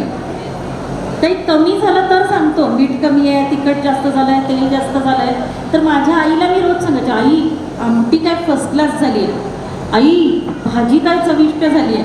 तर हा म्हणजे सुद्धा अभ्यास असतो, एकमेकांना समजून घेऊन एकमेकांना मोठं करत नेणं. तर माझा अभ्यास पाठ्यपुस्तकापेक्षा थोडा वेगळा झाला, कारण मी एकटीच घरात राहायचे. किती छान. हे मात्र खरं आहे की वाईट गोष्टी पटकन बोलल्या जातात आणि चांगल्या गोष्टी सांगितल्या जात नाहीत. विशेषतः स्वयंपाकाच्या बाबतीत मला असं वाटतं की इथं बसलेल्या सगळ्यांच्या घरामध्ये हा अनुभव येत असेल की चांगलं झालं आहे याचं मुख्य लक्षण म्हणजे भरपूर खाल्लं जाणं. ह्या पलीकडे त्याची पोचपावती नसते. पण वाईट एखादा पदार्थ झाला तर हां मीठ कमी पडले, तिखट कमी पडलं. सोनाली, तुझ्यामुळे कळलं की खरंच ह्या गोष्टी खूप महत्त्वाच्या वाटतात. आपल्याला कोणी सांगू न सांगू, आपण मात्र ह्याच्यापुढं नक्की सांगावं दुसऱ्याला की ही गोष्ट चांगली आहे. 32 शिराळ्यासारख्या एका छोट्या गावामध्ये अशा अपघाताला सामोरं जाऊन माध्यमिक शिक्षण तू तिथं पूर्ण केलंस, कॉलेज तिथं तुझं झालं. अशा मग तुला कोल्हापुरात यावं असं कसं काय वाटलं? आता सगळं घरी तर मला उचलूनच परीक्षेपुरतं न्यायचे ना, तेव्हा जेव्हा मला उचलून न्यायचं तेव्हा मला खूप राग यायचा. कारण परीक्षेच्या इथं नेल्यावर आजूबाजूला ते कुतूहल असणारे मुलं मुली जमायचे ना, तर मी एकदम जोरात खेकसायचे त्यांच्या अंगावर. काय इथं प्रदर्शन लावलं आहे काय, बाजार मांडला आहे काय, कशाला बघताय, जा तिकडे. पण मी उद्धट किंवा वाईट नव्हते आणि ती माणसंसुद्धा त्या मला चिडवायला आली नव्हती. पण त्यांच्यासाठी माझ्यासारख्या माणसाला असं आणणं हे नवीन होतं, माझ्यासाठी जग नवीन होतं आणि आम्हाला दोघांना एकमेकात मैत्री कशी करायची असते हे कळलंच नाही. आणि तो पूल बांधायला अशी स्नेहालयासारखी संस्थासुद्धा नव्हती आसपास की जे एकमेकांबद्दल सांगतील की अरे तुम्ही बिचकू नका, अरे तू दचकू नकोस, असं आहे हे, आणि तुम्ही मैत्री करा, तुम्ही दोघंही चांगले आहात. तर असं नसल्यामुळं ना मला मी अशी चिडचिडलेली आणि अशी विचित्र कधी कधी वागायचे. तर माझा एक मित्र कोल्हापूरहून आलेला होता, माझ्या चुलत बहिणीचा मित्र तो, पण तो हळूहळू माझाही मित्र झाला. तो मला म्हणाला, सोनाली आत्ता तुझं सगळे कौतुक करताय, पहिल्या नंबरात येतेस, सगळ्यांना छान वाटतेस, हसरीयस वगैरे, याचा काय उपयोग आहे जर आई वडील तुझे नसतील तर. आज तुला सांभाळायला बघायला तुझे आई बाबा आहेत, उद्या ते नसतील असं धरून चाल तर तुझ्याकडं कोण बघणार आहे, तुझं काय असणार आयुष्य. आणि हा प्रश्न आमच्याकडे नव्हता का, तर होता. पण मी म्हटलं ना, महत्त्वाचे प्रश्न टाळायचे, बघायचेच नाही. ते एका खोलीत अंधाऱ्या टाकायचे आणि बाहेरनं कुलूप लावून घ्यायचं. तसंच माझ्याही आयुष्यात होतं, माझ्या आईबाबांच्या आयुष्यात होतं की आता हा कसा प्रश्न सोडवायचा याची उत्तरं कुणाकडेही नव्हती. कारण माझ्यासारख्या पूर्ण अपंग झालेल्या माणसाला या जगात तशा काही सोयी नाही आहेत. भारतासारख्या देशात काही संस्थांनी विशिष्ट सोयी केलेल्या आहेत, पण तरी सहजासहजी वावरता येत नाही, जिथे कुणाच्याही मदती वाचून काही करता येईल. आणि मदत घेतली तर लोक काय म्हणणार, ज्यांनी मदत केली त्यांना अरे केवढी मोठी सेवा करता, एवढं ग्रेट काम आहे तुमचं. मग मला आणखी मेल्याहून मेल्यासारखं होणार. माझी कशाला कोणी सेवा करायला पाहिजे? मी काय अक्कल, बुद्धी आणि भावना नसणारी माणूस आहे का? तर माझी कोणी सेवा करत नाहीये, इथं सोय नाही म्हणून ते मला उचलतायत आणि तरीही मी धाडसानं इतक्या माणसांमध्ये येते जे कदाचित मला चिडवू शकतात, जे कदाचित उपकारांचं ओझं माझ्या अंगावर टाकू शकतात. तर माझंही धाडस आहे आणि त्यांचंही धाडस आहे, ते नवीन स्किल शिकतायत व्हीलचेअर उचलण्याचं. तर आपल्याकडं दुर्दैवानं कुणीतरी एक उपकार करणारा, कुणीतरी एक देणारा आणि कुणीतरी एक घेणारा बिचारा लाभार्थी असा असतो. जर कोणी घेणारे नसतील तर देणाऱ्यांचा काय उपयोग आहे? तर घेणं आणि देणं हे समसमान पातळीवरचं काम आहे. करणाऱ्याला सुद्धा आनंद वाटतो कारण घेणारे आहे, घेणाऱ्याला आनंद वाटतो कारण तुम्ही उपकाराची भाषा करणार नाही. तर या सगळ्या गोष्टीमुळं माझ्या डोक्यात प्रकाश पडला की आता आपण काहीतरी करून बघितलं पाहिजे. आणि ज्या काकांनी हॉस्पिटलला मला मुंबईच्या जायला सुचवलं होतं आणि कुशीवरही वळता येत नाही, त्या जागी मी पस्ती झाले होते, लघवी संडास कळणारच नव्हतं, पण पोट टाकून लघवी कशी पास करायची ते ट्रेनिंग मला ज्यांनी दिलं होतं त्या तर हे सगळं शिकून मी घरात होते, जिवंत होते, पण परत एक बाहेर पडायला पाहिजे होतं. व्हीलचेअर मला मुळीच आवडायची नाही, पण व्हीलचेअरमुळं आपण जास्तच अपंग दिसतो असं मला वाटायचं. तर या सगळ्या ज्या निगेटिव्ह नकारात्मक गोष्टी आहेत, खरं तर व्हीलचेअरमुळं माझी पॉवर वाढणार, कारण पायाऐवजी ती मला उपयोगात पडते आणि तिच्यामुळं मी कोणाच्याही मदती वाचून इकडे वळेन, तिकडे वळेन, रॅम्पवरनं खाली उतरेन, आणखी काहीही करेन. तर जे आपलं उपयोगी साधन आहे त्याला शत्रू करून टाकायची गोष्ट मी केली होती. त्यामुळं माझ्या मित्रानं सांगितल्यावर मी प्रयोग म्हणून हेल्पर्स ऑफ दी हँडिकॅप नावाच्या नसीमा दीदींच्या संस्थेत आले आणि तिथं काम करायला लागले आणि तशी मी कोल्हापुरात आले. छान. गिरीश सर आमच्याकडे कायम असं म्हणतात की आपण हे सगळं करतो आणि लाभार्थी असतात ते काय आपण लाभार्थ्यांच्यासाठी करत नाही. आपली गरज आहे म्हणून आपण ते करतो, ते करायची गरज आपल्याला वाटते आहे, त्यातून आपल्याला जो आनंद मिळतो त्याच्यासाठी आपण करतो. अजून एक गोष्ट ह्या निमित्तानं मला सोनाली तुला सांगायला आवडेल की व्हीलचेअर माउंट होईपर्यंत जी मोबिलिटी तू अनुभवलीस, तर स्नेहालयमध्ये एक मोबिलिटी सेंटर आता मागच्या वर्षीपासून सुरू झालं आहे. शेठ सर ते बघतात, तिथे पॅराप्लॅजिक एक व्यक्ती आणि तिच्याबरोबर अजून एक तिची असिस्टंट असे राहतात आणि 15 दिवसामध्ये त्यांना सगळ्या स्वतः गोष्टी करायचं प्रशिक्षण दिलं जातं की जेणेकरून त्यांची मोबिलिटी वाढावी आणि ते कुणावरतीही अवलंबून राहू नये. तर स्नेहालयाच्या अनेक कार्यांमधलं हे पण एक आत्ता नवीन सुरू झालेलं आहे. नसीमाताईंच्याकडे साधारण किती वर्ष तू होतीस आणि तिथला अनुभव कसा होता तुझा? 2000 ते 2007 या काळात मी नसीमा दिदींकडे होते. नसीमा दिदींनी मला व्हीलचेअरशी मैत्री करायला शिकवली आणि नसीमा दिदींचा उजवा हात म्हणूनच मी काम करायचं आहे. खरं तर उजवा हात असं म्हणताना उजवा हात जास्त महत्त्वाचा असं आपण म्हणतो, पण जे डावखुरे आहेत त्यांच्यासाठी मी त्यांचा डावा हात होते. तर कुठच्याही अवयवाला महत्त्व कुणाचं कमी करायचा अजिबात उल्लेख माझा मनोदय नाही. तर तिथं मी व्हीलचेअरवरनं सगळ्या गोष्टी, वळायचं कसं, भरधाव वेगानं व्हीलचेअर कशी चालवता येईल, व्हीलचेअरवरनं सगळी ऑफिसची कामं कशी करता येईल किंवा मदत घेण्याबाबतीत संकोच कसा ठेवायचा नाही, या सगळ्या गोष्टी शिकले. म्हणजे अगदी संस्थेत काम करण्याच्या पहिल्या दिवशी मी शिक्का मारायचं काम केलं. अख्खा दिवस गॅस एजन्सीच्या कार्डवर शिक्के मारणं. पण नंतर माझ्या लक्षात आलं की असं वाटतं की किती फालतू काम आहे शिक्के मारायचं काम. तर पण शिक्का इंकमध्ये, शाईमध्ये किती डीप करावा, तो उलटा तिरका पडू नये, ते व्यवस्थित रेषेत यावा, याच्यासाठी सुद्धा स्किलची गरज असते. कुठचंही काम निरुपयोगी, बिनमहत्त्वाचं किंवा कमी दर्जाचं नाही हे मला तिथं कळलं. आणि दिवसभर इतकं काम करून घराबाहेर पडून पहिल्यांदा असं एकटं राहताना जिनं स्वतः कधी बॅग पण भरली नाही आणि सगळे लाडकोड आईवडिलांकडनं पुरवून घेतले, ती मुलगी एकटी 20-21 वर्षाची तिथं राहताना आपण काम करू शकतोय. आपण आपल्या घरापासून वेगळे आहे, कम्फर्ट झोनमधनं वेगळे आहे, पण आपल्याला छान वाटतंय. म्हणजे घरची खूप आठवण येते, रडायला येत आहे, आईनं करून दिलेला गरम गरम घास आठवतोय, पण तरीही छान वाटतंय असं मला कळलं. आणि सगळे म्हणजे तिथं संस्थेच्या सिंकमध्ये भांडी घासण्यापासून, संस्थेची टॉयलेट आणि बेसिन्स स्वच्छ चकचकीत करण्यापासून ते ऑफिसातली कामं करणं, हळूहळू पत्रव्यवहार, संस्थेचे मिनिट्स टापटीप आणि सुंदर लिहिणं, पत्रकार परिषदा सांभाळणं पासून मंत्रालयात जाऊन मंत्रालय आणि आयुक्तालय आणि पंतप्रधान कार्यालय आणि राष्ट्रपती भवन याशी संबंधित सगळी कामं शिस्त माझ्याकडे होती. स्वच्छ, सुंदर, नीटनेटकं, विना खाडाखोड करता चांगल्या भाषेत लिहिण्याचं स्किल माझ्याकडे होतंच, कारण मी मन लावून अभ्यास केला होता, पास होण्यासाठी केला नव्हता. आणि त्यामुळं माझ्या या सगळ्याचा उपयोग झाला आणि माझ्याकडं खूप उत्साह होता. त्यामुळं इतक्या पातळीवरची कामं मी केली आणि मी कदाचित संपूर्ण आयुष्यच NGOमध्ये काढलं असतं. पण हे सुद्धा इथं सांगणं आवश्यक आहे की नंतर संस्थेचे कार्यकारिणी आणि माझ्यामध्ये खटके उडायला लागले. ते खटके याकरता उडायला लागले की प्रत्येक व्यक्तिमत्व, संस्थेचा पसारा वाढतो तसे संस्थेचे प्रमुख जे असतात ते ऐकायचं बंद करतात. बरेचदा स्नेहालाही त्याला अपवाद असेल असं मला वाटतं, कारण गिरीशदादांनी योग्य वेळी संस्थेतनं नाहीतर लोकांच्या महत्त्वाकांक्षाच संपत नाही आणि कितीही काही झालं तरी आपण मुख्य स्थानावर असायला पाहिजे याचा सोसच संपत नाही.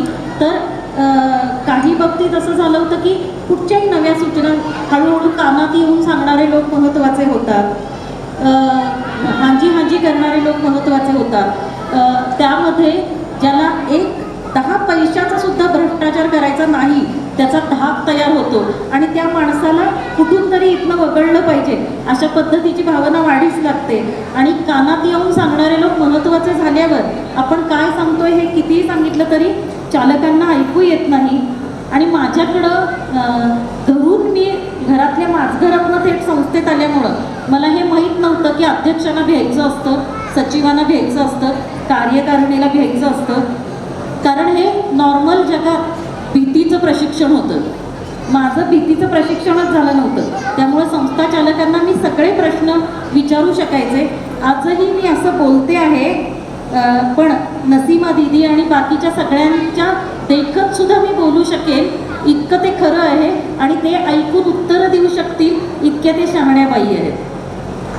तर मला सांगायचं आहे की त्यानंतर मग बऱ्याच आणखी अंतर्गत मतभेदाच्या गोष्टी होत्या आणि सगळ्यात महत्त्वाची गोष्ट होती की मला प्रत्येक वेळी विणकाम करणं, भरतकाम करणं असल्या प्रकारचीच क्रिएटिव्ह आवड नव्हती. मला काहीतरी वाचणं, काहीतरी पाहणं याची आवड होती आणि अशा प्रकारच्या आवडींना बिनकामाचं समजलं जायचं. अरे कुठेतरी संस्थेच्या प्रगतीत हातभार लावायचा आहे तर तुम्हाला शिवणटी पण आलं पाहिजे, नाहीतर भरतकाम आलं पाहिजे. मी म्हटलं मला बौद्धिक कामं येतात, त्याच्यात मी एक्सेल करते आणि मी हे जे वाचते त्याचा कदाचित उपयोगच होईल. तर अशा बऱ्याच गोष्टीत आमचे खटके उडायचे आणि मग एक दिवस मला वाटलं की हे नाही होऊ शकत, मी आता इथे राहील किंवा बाहेर पडेल, जरूर पडली तर आत्महत्या वगैरे करून टाकेल. कशी करतात आत्महत्या आणि माझ्यासारख्या व्यक्तीला स्वबळावर आत्महत्या करता येते का हे मला माहीत नव्हतं, कारण माझ्यासारख्या व्यक्तीला आत्महत्या करण्यासाठी सुद्धा असिस्टन्सच लागेल. आणि आत्महत्या ही गोष्ट प्रत्येक वेळी नकारात्मक असते असं नाही. युथनेश याविषयी आपण बोलतो, इच्छा मृत्यूविषयी बोलतो, तेव्हा आपण कार्यरत आणि चांगल्या अवस्थेत असताना आपल्या शरीरातले अवयव, डोळे असतील, त्वचा असेल, यकृत असेल, हृदय असेल, आणखी जे अवयव वापरता येतील ते अवयव दुसऱ्या गरजू माणसाला दान करून आपण मृत्यूचा मार्ग चोखाळावा हे मला आनंददायी वाटतं. आणि त्यामुळं मला वाटत होतं की त्यावेळी मी तसं करावं का. तर माझे आई बाबा तयार झाले, ते म्हणाले तुला प्रयोग करून बघायचा असेल तर तू सोड संस्था आणि तू स्वतःच्या घरात राहा. आई वडिलांना नातेवाईकांनी खूप विरोध केला आणि ते म्हणाले बघा आता 7 वर्ष ती बाहेर आहे, तिला शिंग फुटली आहेत, आता पूर्वीसारखी सोनाली अशी मऊ राहिली नाही आणि आता ही शिंग फुटलेली मुलगी घरात तुमच्या डोळ्यासमोर येऊन बसली, मनस्ताप होईल. तिला अजिबात तिला म्हणावं जमवून घे, जसं संसारात सांगितलं जातं, भांडतोय नवरा जमवून घे, दारू पितोय जमवून घे, भांडणं आहे जमवून घे, ताट फेकतोय जमवून घे, मुलं ऐकत नाही जमवून घे. सहनशीलता हा शाप आहे. योग्य वेळी उच्चारला पाहिजे योग्य वेळी आवाज काढला पाहिजे आणि सहन करायला नकार दिला पाहिजे आणि आपलं अस्तित्व राखलं पाहिजे, हे मला कळत होतं. त्यामुळं आईबाबांना मी सांगितलं आणि आईबाबांनी मला 2007मध्ये एक घर घेऊन दिलं 1 BHK. तेव्हा अजून मी कुणीच झाले नव्हते, संस्थेतच राहायचं ठरवलं होतं, तर माझी काही पुंजी नव्हती. आईबाबांनी मला घर घेऊन दिलं, माझ्या नावावर घेऊन दिलं. आज इतक्या बायका कष्ट करतात, किती बायकांच्या नावावर घर आहे, शेत आहे. विचार करूया आपण जे करतो त्याचं अवमूल्यन आपण करतो. आईबाबांना माझ्या बुद्धीची किंमत कदाचित कळली होती, त्यामुळे आईबाबांनी माझ्या नावावर मला घर घेऊन दिल्यावर मला असं वाटलं की आता हे असं ठिकाण आहे जिथून मला कुणी हकलू शकत नाही आणि आता कदाचित मी माझं काम शोधू शकेल. आणि अशा रीतीनं मी काम शोधण्यापर्यंत आले. खूप छान सोनाली. मला असं वाटतं की प्रत्येक वाईट गोष्ट काहीतरी चांगलं करून जातं. तर पॅराप्लेजिक लोकांच्यासाठी मग त्यांची व्हीलचेअर ही त्यांची जीवनदायिनी असते. तर हेल्पर्स ऑफ द हँडिकॅपमध्ये तुझी व्हीलचेअरची मैत्री झाली, ही तुझ्या आयुष्यातली खूप चांगली घटना झाली असं मी म्हणेन. या अनुषंगाने 1-2-3 गोष्टींच्याकडं मला असं वाटतं की आता इथे सगळ्या सेवावस्थेतल्या महिला आपल्या आलेल्या आहेत, आपल्या सख्या इथे आलेल्या आहेत आणि आपण जे काम करतो ते परिचित आहे सगळ्यांना आणि स्नेहालेशी जोडल्या गेलेल्या या महिला. तर तिनं आता खूप चांगला मुद्दा सांगितला की व्हीलचेअरवरती बसून म्हणजे जिला स्वतःला खात्री आहे की एका ठराविक रेषेपर्यंत ती दुसऱ्या व्यक्तीवरतीच अवलंबून आहे, अशी व्यक्ती आपल्याला जर का निर्भीडतेचा संदेश देत असेल तर जे हातपाय आपल्याला आहेत, डोळे देवानं आपल्याला दिलेले आहेत, तर आपल्या घरामध्ये, आपल्या आसपास, आपल्या मैत्रिणींच्याकडं जर का कुठल्याही प्रकारचे गैर गोष्टी घडत असतील तर मला असं वाटतं की हे निर्भीडतेचं बीज हे तुम्ही त्या घराघरात पेरायला शिकलं पाहिजे आणि हे कुठेतरी शिकावं, हे बघावं. म्हणूनच अशा प्रकारच्या पुरस्काराची आज निर्मिती इथं झाली. तुझ्या निर्भीडतेबद्दल तुझं खूप कौतुक सोनाली, की ती निर्भीडता मला वाटतं की पहिल्यांदा तू 32 शिराळ्यामध्ये होतीस तेव्हापासूनच तुझ्यामध्ये होती आणि ती निर्भीडता तुझ्यामधली वाढत राहिली आणि तुझ्यातला स्वतःबद्दलचा जो काही आत्मविश्वास आहे तो वाढता राहिला. पण ह्या सगळ्या गोष्टींच्यामधून तू लेखनाकडे कशी काय वळलीस? आता घराबाहेर जेव्हा मी स्वतःच्या घरी राहायला आले तेव्हा सगळ्यात महत्त्वाचं तुला लेखनाच्या आधी मला सांगायचं आहे की ते घर जे मला घर घेऊन दिलं आईबाबांनी, तिथं मी काम कधी शोधेन जेव्हा माझा मेंदू स्वस्थ असेल, समाधानी असेल. तर माझ्या स्वतःच्या घरी शिफ्ट होताना मी तिथं जे काम करून घेतलं ते मला तुम्हाला सांगायचं आहे आणि मला तुम्हाला सांगायचं की तुमची शरीर रचना जशी असेल, उंच असाल, बुटके असाल, मध्यम उंचीचे असाल, कुणाच्या उजव्या हातात ताकद जास्त असते, कुणाच्या डाव्या, कुणाला वाकायला जमत नाही, कोणाला टाचावर करता येत नाही. तुमचं शरीर तुम्हाला माहिती आहे ना, तुमचं सगळं तुम्हाला कळतं ना, त्याच्यासाठी तुम्ही प्लीज वेळ देता ना. तर इतरांच्या गरजा भागवता भागवता आपल्याला काय काय लागतं हे विसरून जातो आपण. तर माझ्या स्वतःच्या घरात मी जेव्हा शिफ्ट झाले तेव्हा मी या गोष्टी करून घेतल्या होत्या की लाईटची, फॅनची बटणं जमिनीपासून 3 फूट उंचीवर, व्हीलचेअरवरनं मला लाईट, फॅन लावता आला पाहिजे. संडास बाथरूमची जागा जी आहे, संडास बाथरूम एकत्र, कमोड आणि चा दरवाजा सरकता, तर असा दरवाजा उघडायचा, मग व्हीलचेअरवरनं मागं जायचं, मग परत आत जायचं. तर हे काही उपयोगाचं नाही. सरकता दरवाजा केला आणि तो जरुरीचा आहे असं मला वाटलं, कारण मी आत शिफ्ट होऊन मला या माझ्या हाताच्या बसलेल्या शरीराच्या ताकदीनं तो दरवाजा बंद करता आला पाहिजे. कमोडवर शिफ्ट होताना मी कुठे धडपडू नाही आहे, कारण मी कमरेतनं ताकद नाही आहे. माझ्या हाताच्या ताकदीवर मी कमोडवर जाणार, संडासला, आंघोळीला सुद्धा स्टूलसारखं मी कमोडवर बसणार. तर त्यामुळे त्याच्यावर बसताना माझा तोल जाऊ नये म्हणून कमोडच्या बाजूला 2 मजबूत रॉड्स, ज्या रॉडला पकडून मला ताकद मिळवता येईल. स्वयंपाकाचा कट्टा जमिनीपासून 3 फूट उंचीवर, ज्या कट्ट्यावर गॅस ठेवल्यावर मला आपला स्वयंपाक करता येईल. या उंचीवर मला टाकलेली फोडणी बघता येईल, परतता येईल आणि तो सगळा एवढा स्वयंपाक करून जी एवढी भांडी झालेली असतात ती सिंकमध्ये आपली घासता धुता येतील. अशा प्रकारे ती सोय केलेली होती. त्यामुळे माझ्या घरात मला कमीत कमी दुसऱ्याची मदत लागावी अशा प्रकारची सोय केली आणि मग कामाकडे वळले म्हणजे स्वागत थोरात या मित्रानं मला सांगितलं की मी स्पर्शज्ञान नावाचं ब्रेलमधलं मराठीमधलं पहिलं पाक्षिक काढतो आहे. भारत स्वतंत्र होऊन इतकी वर्ष झाली पण अंध लोकांसाठी एकही वर्तमानपत्र प्रकारातलं काहीही नाही. डोळस लोकांसाठी वाचायला इतक्या गोष्टी आहेत, जळी स्थळी काष्टी पाषाणी, डोळस लोकांसाठी काही ना काही वाचायला गोष्टी आहेत, पण अंध लोकांसाठी नाहीत. त्यापूर्वीचे त्याचे दिवाळी अंकाचे नाटकाचे पुष्कळ अनुभव होते. त्या सगळे तो स्वतः अंध नाही, तो स्वतः अपंग नाही, पण तो संवेदनशील आहे. त्याला दुखतं इतरांच्या गरजा बघून आणि त्या पूर्ण होत नाही, त्यांचं परावलंबन बघून त्याला दुखतं. म्हणून त्यानं हे सुरू केलं आणि 2008ला स्थापनेपासून स्पर्शज्ञांच्या मी संस्थेची स्पर्शज्ञांची सब एडिटर म्हणजे उपसंपादक झाले. पत्रकारितेचा कुठलाही मला अनुभव नव्हता. पत्रकार परिषदा घेणं आणि नोट्स लिहिणं याचा मला अनुभव होता. पण स्वागत मला म्हणाला की आपण सगळं शिकून घेऊ आणि मग काम करू, हे कधीच शक्य नसतं. आपण शिकत शिकतच काम करायचं असतं, नाहीतर सगळं शिकून घेऊ म्हटलं तर आपण कधीच आपली वेळ येणार नाही काम करायची. आपल्याला सतत भीतीच वाटेल. आणि मग स्पर्शज्ञांचं काम करायला सुरुवात केली. हळूहळू लोकप्रभा, साप्ताहिक सकाळ आणि वेगवेगळ्या वर्तमानपत्रांमध्ये लिहायला सुरुवात केली. पुष्कळ लोकांना माहीत नव्हतं की मी व्हीलचेअर बाउंड आहे आणि मी ते कळू दिलं नाही. याचं कारण माझ्या व्हीलचेअरवर बसून काम करणारा माणूस हौशीच असेल, हौसेनं काम करेल, त्याला दर्जेदार काम करायचं म्हणून तो करणार नाही असा समज असल्यामुळं मी कोणाला कळू दिलं नाही. आणि नंतर 5 वर्षाला लोकांना कळलं. पण दरम्यान मी सेट झाले होते काम करण्यात. आणि माझा पहिला अनुवाद मी कविता महाजननी मला सांगितलं की तू कर. मी तिला म्हटलं की ड्रीम रनर नावाचं एक पुस्तक आहे. साऊथ आफ्रिकेतल्या ज्या मुलाला जन्मतः दोन्ही पाय नाहीत पण तो आज जगातला सगळ्यात वेगवान धावणारा धावपटू आहे, पॅरालिम्पिकमध्ये धावतो, त्याचं चरित्र होतं. तर त्याचा मराठीत अनुवाद करावा असं मला वाटत होतं. तर मी कविता महाजनला म्हटलं, कविताताई हे पुस्तक कोणीतरी मराठीत आणलं पाहिजे.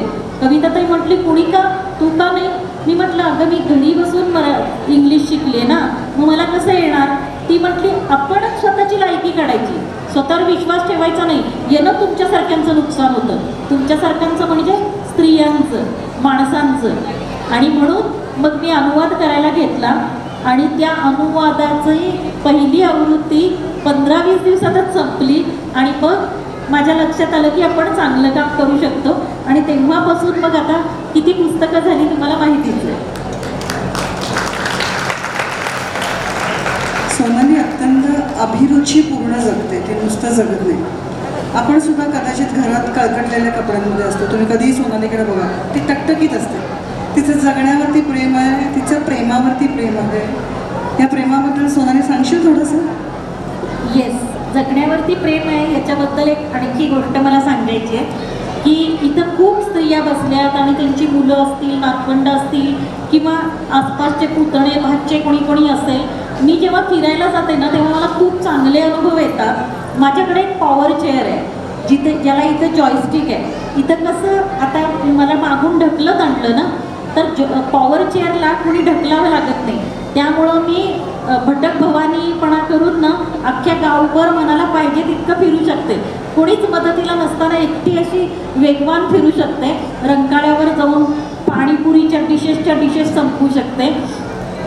पण आम्ही जेव्हा बाहेर जातो, म्हणजे हा मुद्दा मला ॲड करावासा वाटतो थोडासा.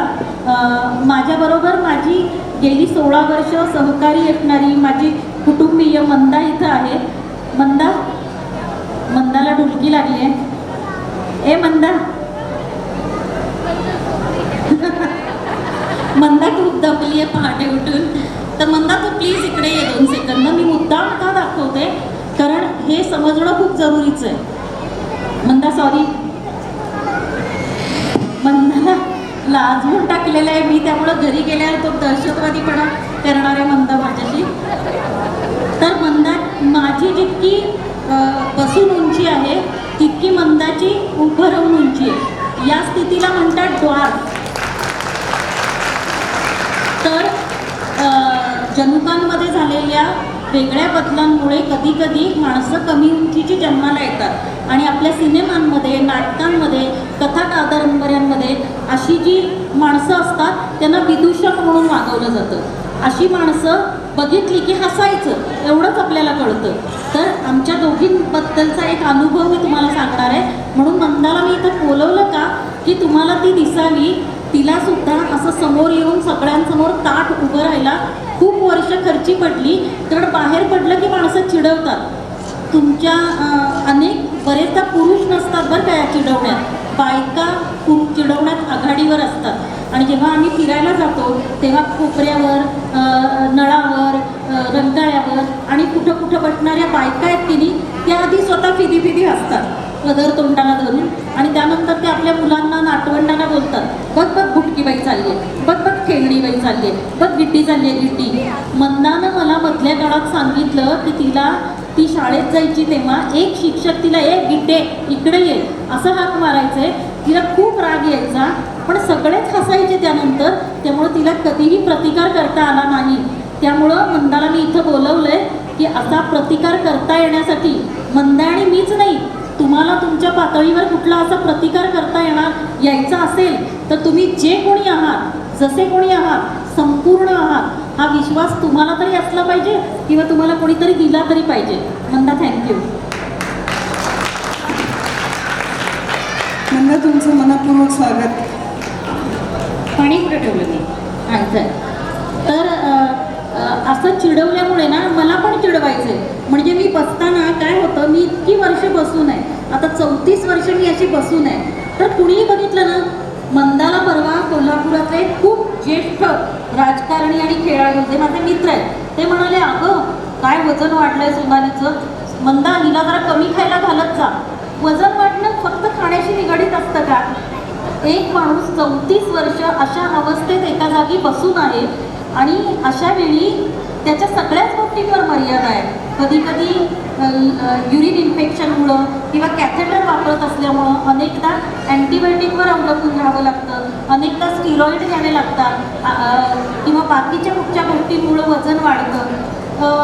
बाकी सगळं नियमन आपापल्या पातळीवर करणं ही आपली खाजगी गोष्ट आहे. आपलं शरीर आपण नीट ठेवणं ही आपली जबाबदारी आहे, पण आपली खाजगी गोष्ट आहे.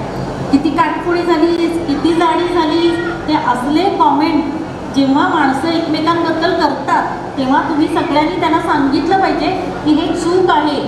कारण आम्ही जे कोणी आहोत ते तुम्ही अजून समजून घेतलेलं नाही आहे. त्यामुळं तुम्हाला असा कॉमेंट देण्याचा अधिकार नाही आणि मला तुम्ही हे करताय ते आवडत नाही असं तुम्ही बोललं पाहिजे. आणि हे प्रत्येक ठिकाणी जाऊन, मी प्रत्येक कोपऱ्यावर जाऊन जे असे हसत असतात ना त्यांच्या पुढे जाऊन उभी राहते, त्यांच्याशी बोलते आणि त्यांना मी म्हणते, पण तुझं नाक व्यक्त आहे केली तरी पण तुला श्वास घेता येतो.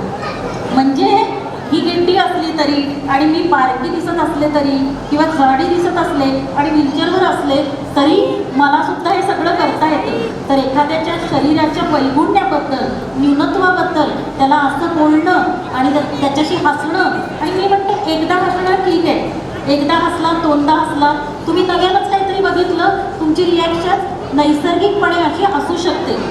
पण चौथ्यांदा बघितल्यावर सुद्धा हसाल, 10व्यांदा बघितल्यावर सुद्धा हसाल आणि चिडवाल, तर हे माणूस म्हणून चूक आहे.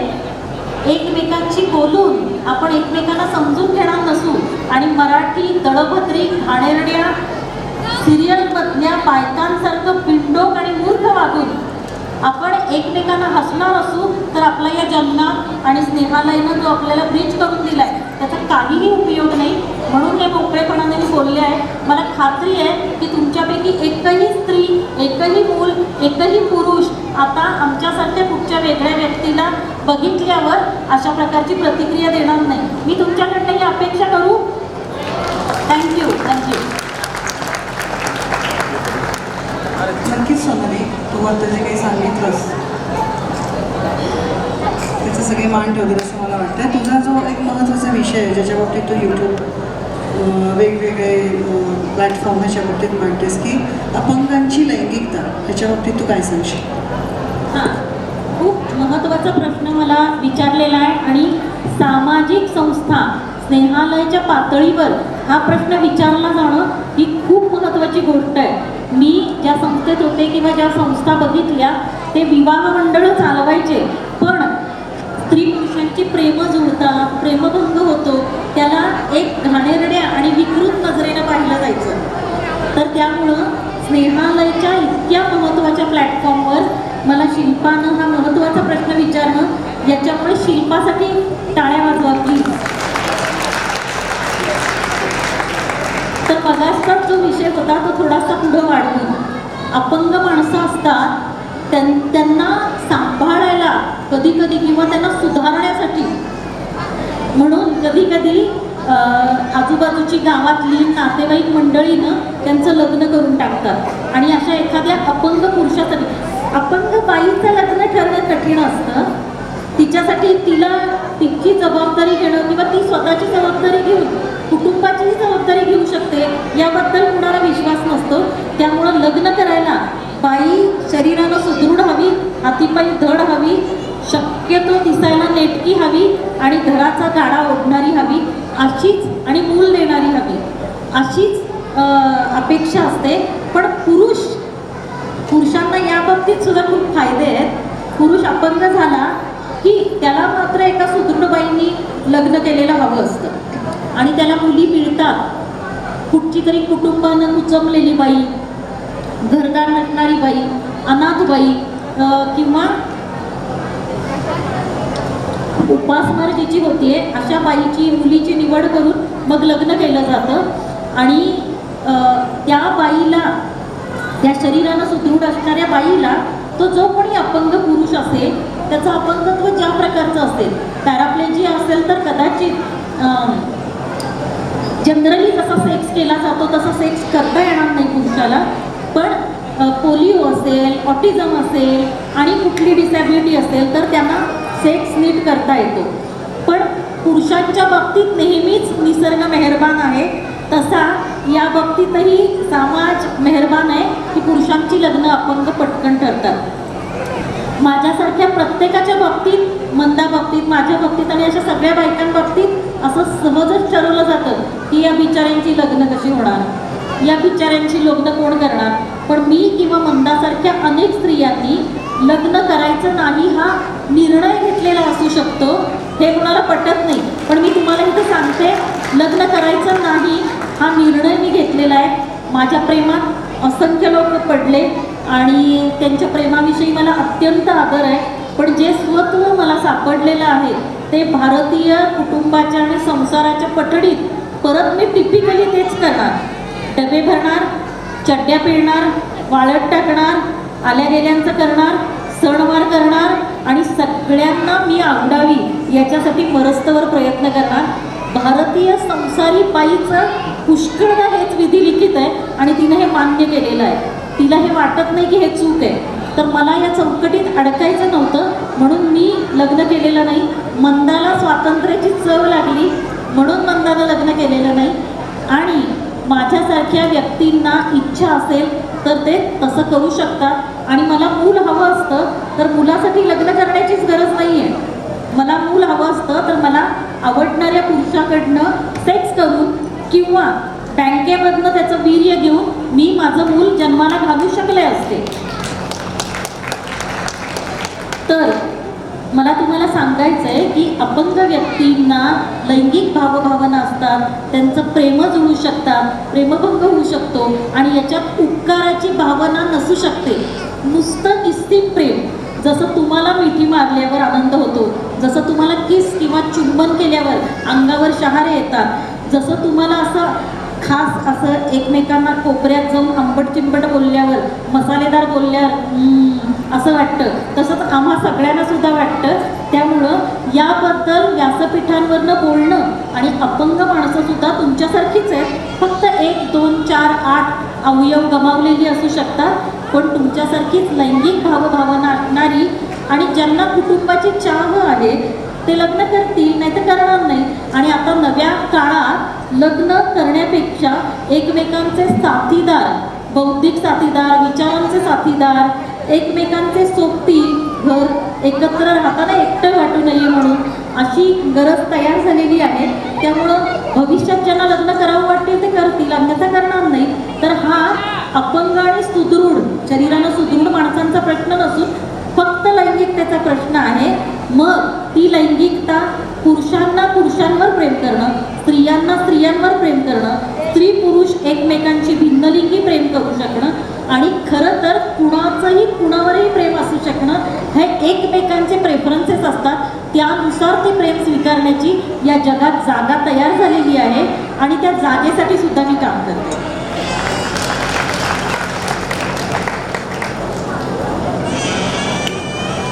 मला वाटते सोनाली बऱ्यापैकी कळती आपल्याला. अजून पण काही प्रश्न होते पण वेळेअभावी शेवटचा प्रश्न.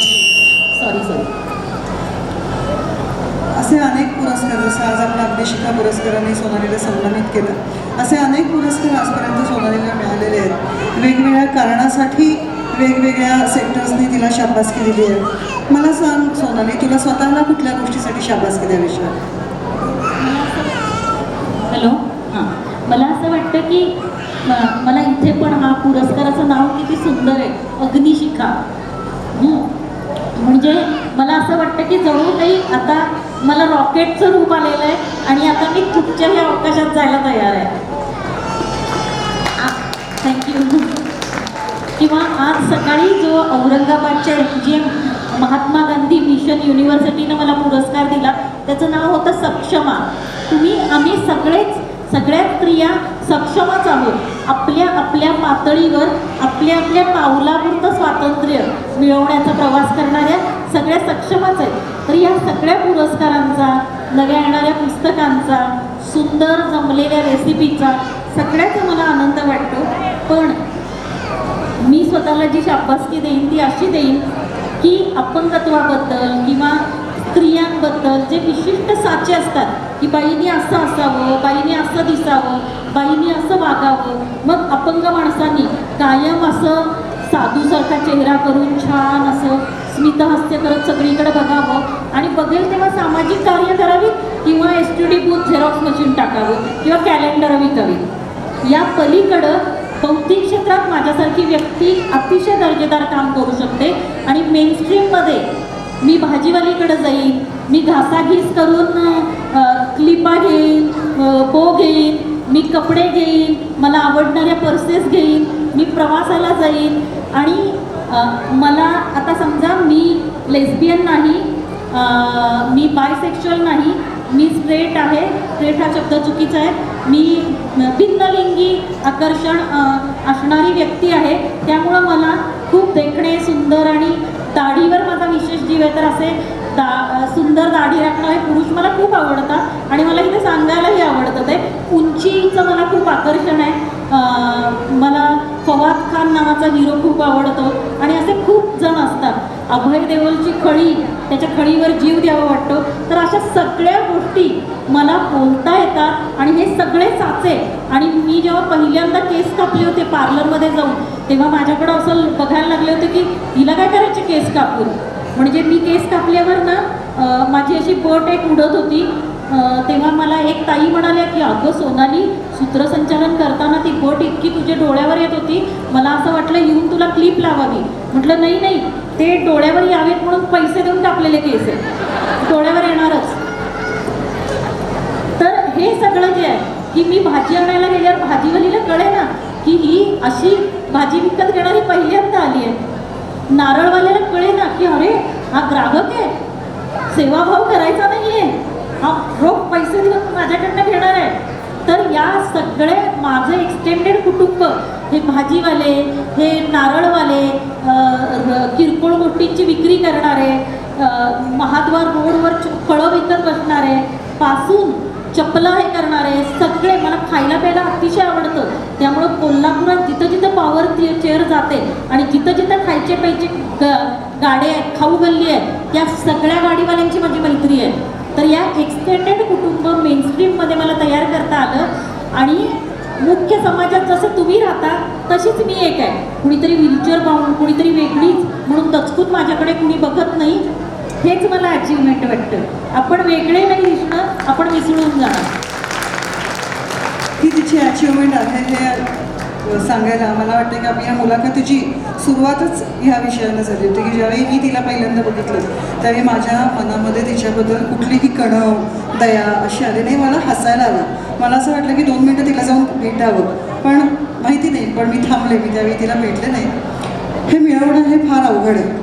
ही सोपी गोष्ट नाही. शिवाजी महाराज शेजाऱ्यांच्या घरी जन्माला यावेत असं आपण म्हणतो. ही निर्भीडता ही सोपी नाही अजिबात. आज आपल्याला बसून ऐकताना खूपदा अरे असं झालं मनातल्या मनात, ते जगताना तिला काय झालं असेल याची आपण कल्पना करू शकत नाही. अशा निर्भीड, अत्यंत मनस्वी, अत्यंत कर्तृत्ववान आणि खऱ्या सोनालीला स्नेहालयाचे कोटी कोटी प्रणाम. सोनाली, या पुढचं आयुष्य तुला असंच तुझ्या मनाजोगतं मनासारखं जगायला मिळतं.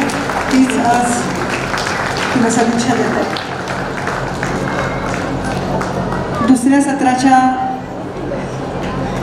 दुसऱ्या सत्राच्या समारोपाकडे वळूया. आभार प्रदर्शनासाठी मी निमंत्रित करते आमच्या विश्वस्त वैशालीताई चोपडा यांना. प्रथम तुम्हाला पुरस्काराबद्दल खूप खूप अभिनंदन तुमचं. खूप छान वाटलं. मी पण बट काढली आहे. आभार प्रदर्शन हे एखाद्या गोड पदार्थासारखं असतं. त्यामुळे प्रत्येक प्रोग्रामचा शेवट या गोड पदार्थाने होतो आणि मला ही स्वीट डिश सर्व करण्याचा चान्स मिळाला त्याबद्दल थँक्यू सो मच. महिला दिनाच्या या विशेष कार्यक्रमाची तयारी बऱ्याच दिवसापासून सुरू होती. यंदाचा महिला दिवस हा एकदम खास ठरला कारण सोनालीताई यांना आपण हा पुरस्कार जो अग्निशिखा या नावाचा पुरस्कार आपण खूप छान हातांनी गौरवित केला आहे आणि त्या त्याच्या मानकरी ठरल्या आहेत. त्याबद्दल त्यांचे खूप खूप अभिनंदन. त्या इथे आल्या, आमचा स्नेहालयाचा सन्मान राखून त्यांनी आमचं आमंत्रण स्वीकारून इथे आल्या. त्याबद्दल त्यांचे मनापासून धन्यवाद. त्यांचा जीवन प्रवास ऐकून खरोखरच आम्ही समृद्ध झालो आणि तुम्ही मांडलेले सगळे अनुभव अगदी मनाला स्पर्शून गेले. प्रत्येक क्षण खूप छान वाटत होता, अगदी मंत्रमुग्ध करणारा होता आणि तुमचं हे मार्गदर्शन स्नेहालयासाठी खूप खूप मोलाचं आहे. आम्ही ते नेहमी लक्षात ठेवू. Thank you so much. मेधाताईंनी आपल्या व्यस्त दिनक्रमातून वेळ काढून कार्यक्रमाला उपस्थित राहून आम्हाला गौरवले, ताईंना गौरवले. त्याबद्दल त्यांचंही मनापासून आभार. मानसीताई म्हणजेच आपल्या शिल्पा चंदकडकर ताई यांनी आपल्या नेमक्या आणि प्रभावशाली शैलीतून घेतलेली मुलाखत अत्यंत सुंदर होती. त्यांच्या या कौशल्यपूर्ण संवादातून आम्हाला एक खजिना प्राप्त झाला आहे आणि त्यासाठी त्या मुलाखतीबद्दलही त्यांचे मनपूर्वक आभार.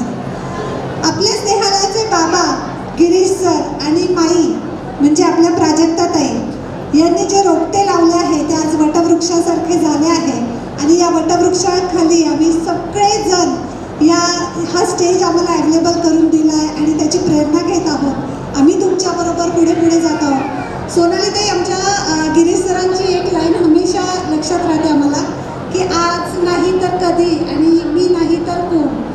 या अर्थाने त्यांनी आम्हाला सगळ्यांना नवीन चान्स दिले आहे. आम्ही नवीन ट्रस्टी बोर्डमधले मेंबर आहोत आणि हा स्टेज अवेलेबल करून दिला आहे. त्याबद्दल मनापासून खूप खूप आभार तुमच्या दोघांचे पण आणि तुम्हाला कॉंग्रॅच्युलेशन्स पण. विशेष आभार सगळ्या डोनर्सचे ज्यांच्यामुळे असे कार्यक्रम समृद्ध होतात. आपल्या स्नेहालयाच्या अध्यक्षा जयाताई आणि मेन सचिव प्रीतीताई बोंबे यांचे विशेष आभार. कार्यक्रमाचे बारकाईने आखणी, प्रत्येक गोष्टीचे नियोजन, परिपूर्णतेकडे असलेले बारीक लक्ष हे खरंच वाखाणण्याजोगे आहे. तसेच या कार्यक्रमाचे सगळे संयोजक, नियोजक आणि स्नेहालयाचा स्टाफ यांचेही मनपूर्वक आभार. एकी हेच बळ आहे या सूत्राला खऱ्या अर्थाने सिद्ध करत स्नेहाधार टीमने व प्रवीण मुद्याल सर यांच्या मार्गदर्शनाखाली सर्व टीमवर्कच्या जोरावर कार्यक्रम अत्यंत सुंदररीत्याने संपन्न होत आहे.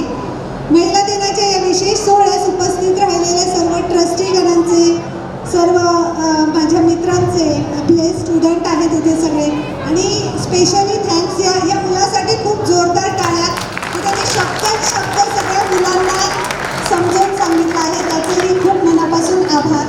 या सर्वांच्या सहकार्यामुळे आजचा कार्यक्रम यशस्वी झाला आहे. यासाठी मी वैशाली चोपडा आपलीच